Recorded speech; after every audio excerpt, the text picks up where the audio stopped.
back to Saltiness Isn't Bliss. Get your sweet tooth ready, guys, because today I am making peanut butter fudge. Now, I have loved fudge for many years, but for whatever reason have never tried to make it. So let's let the cooking journey begin. So we want to start with an 8-inch or somewhere thereabouts square pan, and we want to line that really well with foil.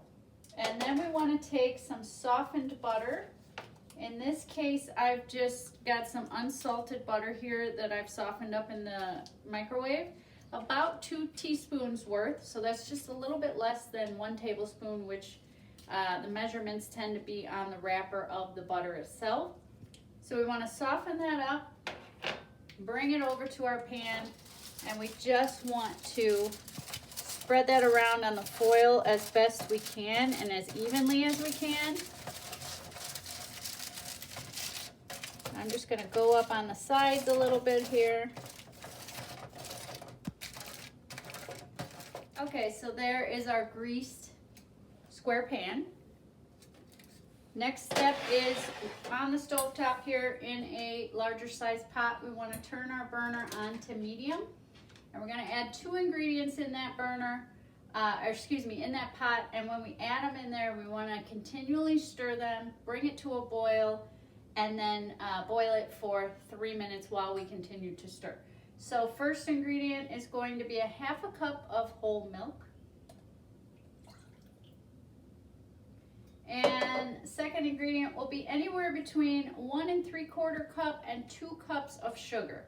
I only had 1 3/4 and then I ran out, but anywhere in between works just fine. So just regular sugar. And now we want to really stir that together.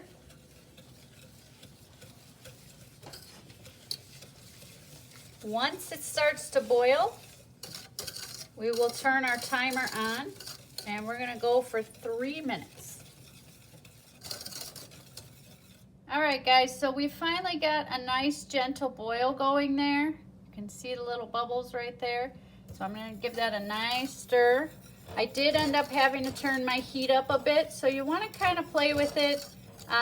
My pot just really wasn't doing anything at medium, so I did end up going up just below medium high. So anywhere in that window should work okay.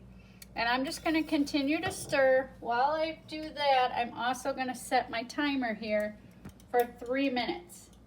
So we want to have that gentle boil go for 3 minutes, and then we'll add our last couple ingredients.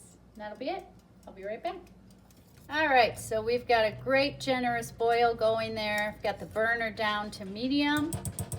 We're going to add in our 2 last ingredients, which I think are the fun ingredients. So 7 to 7.5 ounces of marshmallow cream and 1 1/3 cup of creamy peanut butter.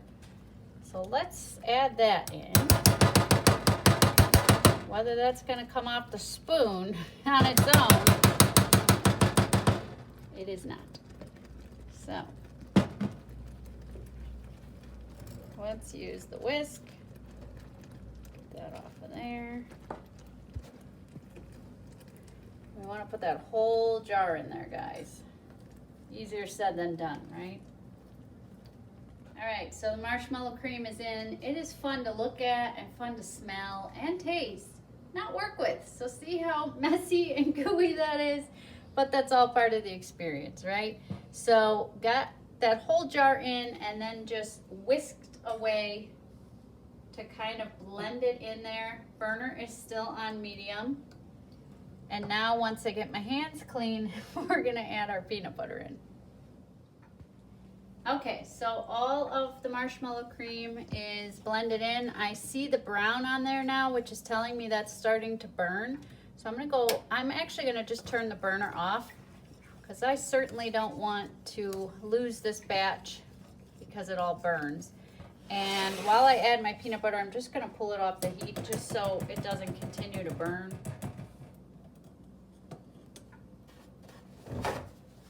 So 1 1/3 cup of creamy peanut butter.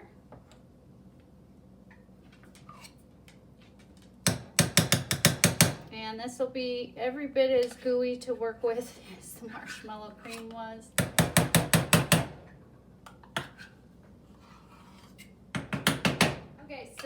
all the peanut butter is in the pot. Let's move it back on the heat, but remember our burner is off. And now we're just going to whisk the peanut butter in. And now we can start to see that changing color and starting to look like peanut butter fudge, just not firmed up yet.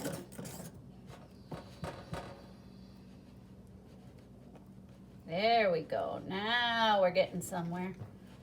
I can tell you how good, if you're a peanut butter lover, just the smell while you are preparing and making this will just be heavenly because it smells wonderful.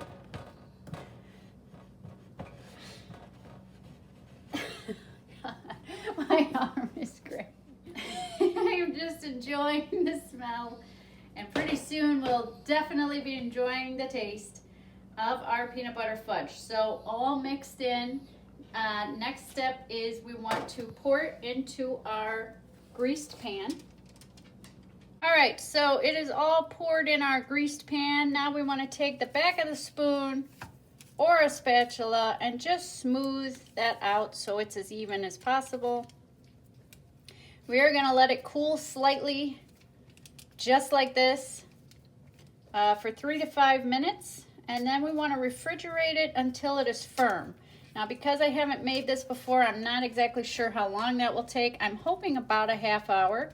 So I will check it in a half hour and give you an update from there, and hopefully it will be ready to cut up and eat. Okay, so here is my firmed up peanut butter fudge. In total, it sat on the stovetop to slightly cool for about 5 minutes, and it has been in the refrigerator now for about 35 minutes. It is still warm. Certainly could eat it at this point. It's got the texture and the firmness and everything it should of every kind of fudge you know and love.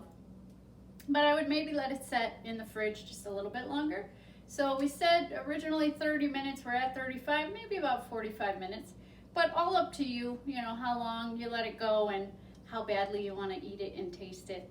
Thanks so much for watching. Now go make your sweet tooth happy. See you next time.